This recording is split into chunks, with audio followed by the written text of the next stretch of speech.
महाकुंभ में आकर्षण और खास तौर पे जो टेंट का आकर्षण है लोगों को खूब भा रहा है। लेकिन इस टेंट के आकार को किस आधार पर दिया गया है, इस टेंट की भव्यता कितनी और किस तरह की है, हमारे साथ व्यवस्थापक शगुन त्यागी जी हैं। शगुन जी, बड़ा भव्य ये पूरा टेंट है और एक टेंट ही नहीं, कई ऐसे टेंट हैं इस पूरे कुंभ के क्षेत्र में। जो आपका टेंट है उसके बारे में हम जानना चाहेंगे। कितना बड़ा क्षेत्र, कितना, क्या क्या सुविधाएं? जी, देखिए पहले तो मैं व्यवस्थापकों की टीम में की टीम का एक हिस्सा हूँ और परम पूज्य गुरुजी कैलाशानंद गिरी जी का जो ये भव्य, दिव्य और विशाल पंडाल जो लगा है, ये लगभग 10.5 से 11 एकड़ भूमि में लगा हुआ है।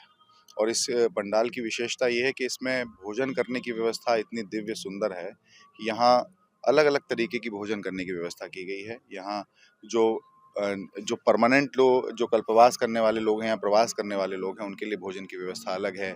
जो अन्न क्षेत्र है जो 24 घंटे चल रहा है, जो कल्पवासी बाहर से आ रहे हैं, जिनको पूरे कुंभ में कहीं खाने की व्यवस्था नहीं मिल पा रही है, वो यहाँ भोजन करने आ रहे हैं, उनके लिए भोजन की व्यवस्था अलग है। तो परम पूज्य गुरु जी ने, हमारे स्वामी कैलाशानंद गिरी जी जो निरंजन पीठाधीश्वर हैं, उन्होंने ये लक्ष्य रखा है कि लगभग 1 करोड़ से अधिक लोगों को इस पूरे 1 माह का जो ये पूरा भव्य, दिव्य और विशाल आयोजन है, इसमें 1 करोड़ लोगों से ज़्यादा लोगों को भोजन यहाँ कराना है। दूसरा, यहाँ जो कथा का जो पंडाल लगा है, जो आप मेरे पीछे देखिए, सामने देख सकते हैं इधर, ये कथा का जो पंडाल है, ये लगभग 5 से 5,500 लोगों की कैपेसिटी का है।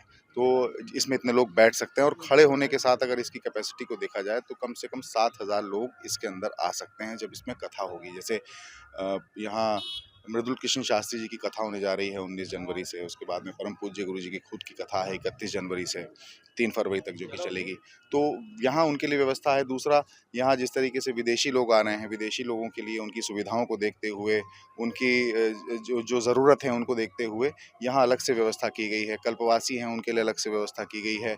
जो गुरु जी के जो भारतीय भक्त हैं, उनके लिए यहाँ रहने की अलग व्यवस्था की गई है। अच्छा खासा एक बड़ा मीडिया हाउस बनाया गया है, एक रिसेप्शन लाउंज बनाया गया है, जिस पर कि आप जो भी आएँ वो बैठ सकें, बात कर सकें।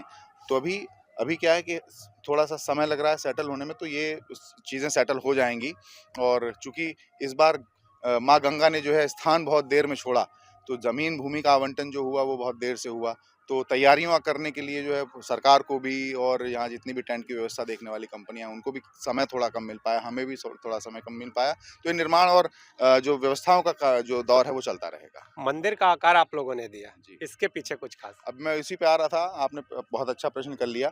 यहाँ जो इस बार, चूंकि परम पूज्य गुरु जी हमारे महादेव के कलिकाल में सबसे बड़े उपासक हैं, 22-22 घंटों की उनकी साधना महादेव की रहती है सावन के महीने में।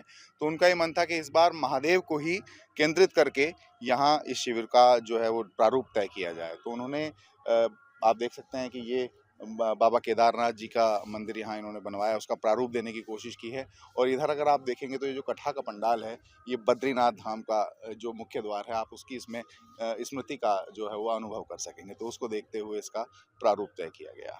तो केदारनाथ, बद्रीनाथ धाम के जो रूप है उनको दर्शाने का प्रयास है और लोगों के आकर्षण का केंद्र बन रहा है ये पंडाल। आप जुड़े रहिए अमर उजाला के साथ। अमर उजाला जीवांजलि के सारथी की मदद लें और महाकुंभ में स्नान जरूर करें।